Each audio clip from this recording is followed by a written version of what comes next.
Got a haircut. All right, so today I'm going to talk about will you lose weight when you stop binge eating, and did I lose weight when I stopped binge eating?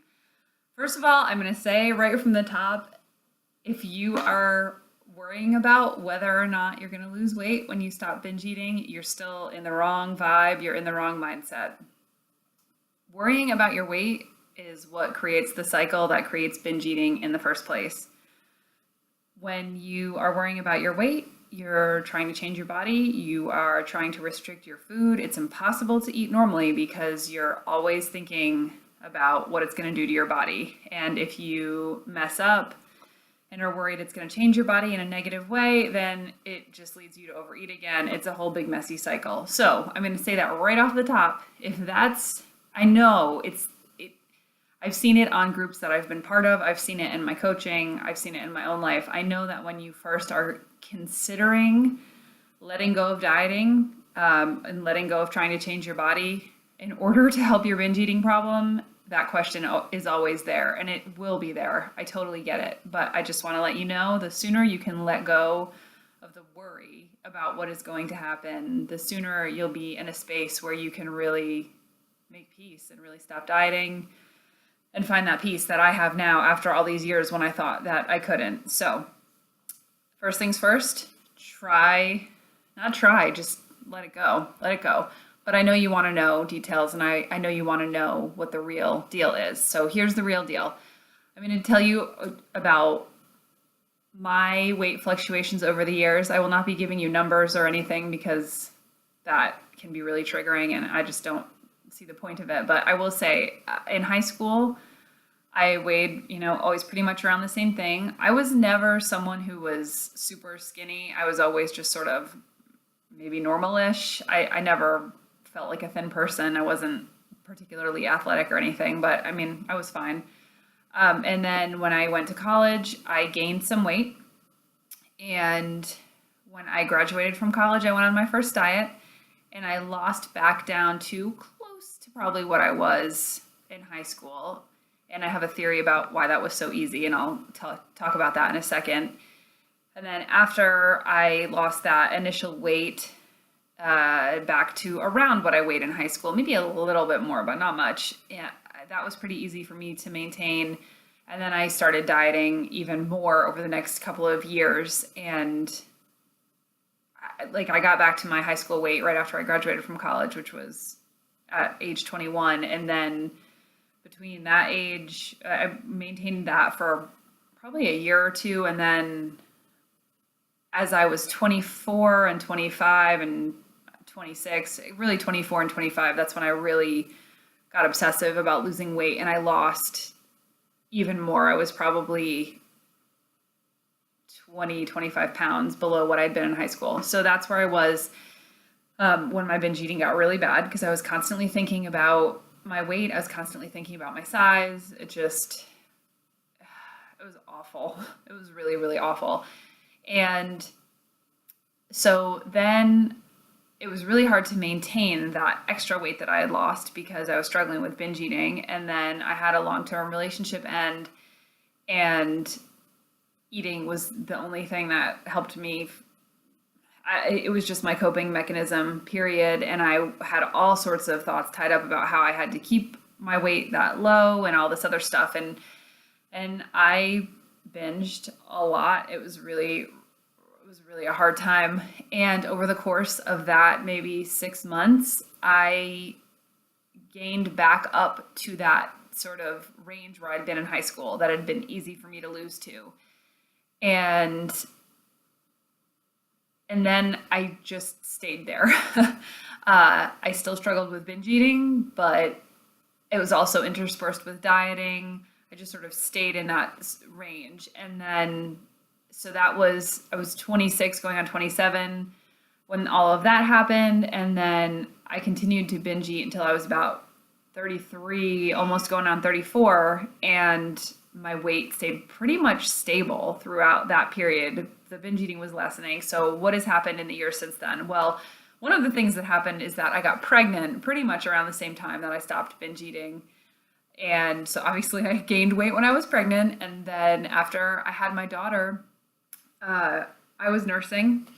And I will also say when I was pregnant, or maybe shortly before I was pregnant, I threw my scale away because I was like, if I'm not going to worry about this anymore, having a scale is not helpful to me. Obviously, when I was pregnant, they weighed me every time I went. And so they were monitoring all of that, but I just was not caring at all.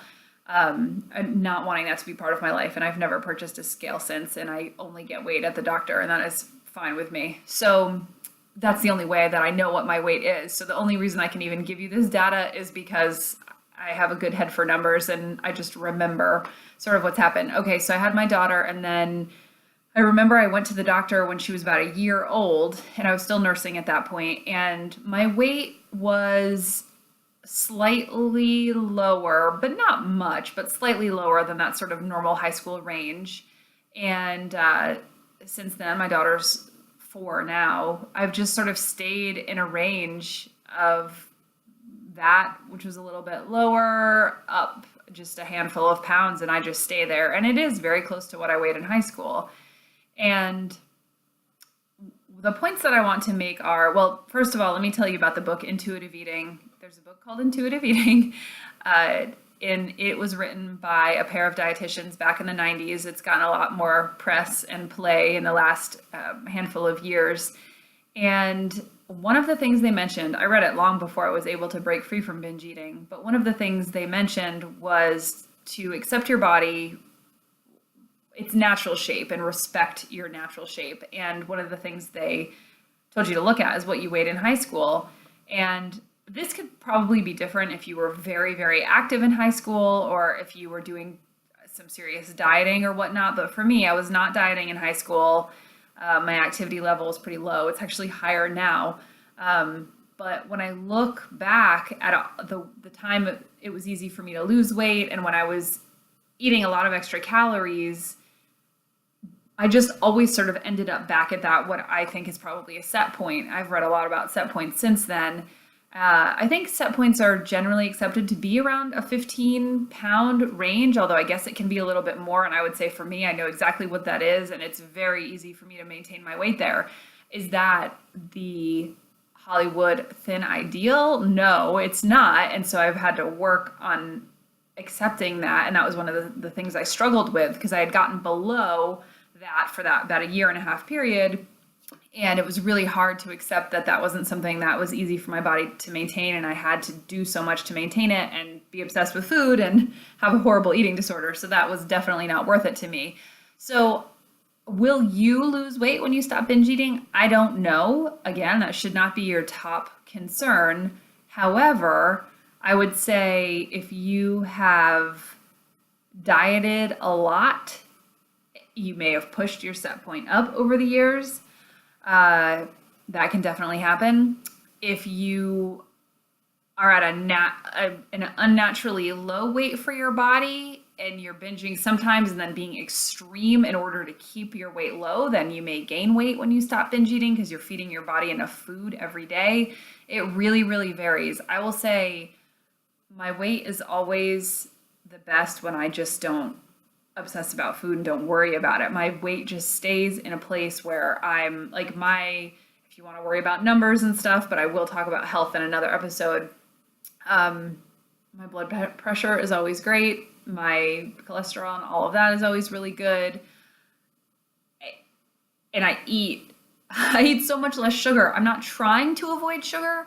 I eat so much less sugar because now I let myself have some of it every day. It's not a thing anymore. Like it used to be, oh my gosh, I shouldn't eat this. And then I eat all of it and I feel awful. So I feel like my numbers are probably better in that regard. And I don't think weight is the greatest indicator of health anyway. And I will talk about that more. But, the answer is I don't know. I would say look at a time in your life when you were the most normal and healthy around food. Can you hear my cat meowing? She's very loud. Look at a time when you were the most normal around food and exercise and see where you are now compared to that. And yes, dieting can screw up with your metabolism. I think it's probably possible to heal over time, but you have to be really patient. And I would focus, if possible, on a goal that has nothing to do with weight. Uh, Maybe not even have a goal other than feel free and peaceful around food. Like, act like a person who's free and peaceful around food and see what that's like and just step into what that feels like.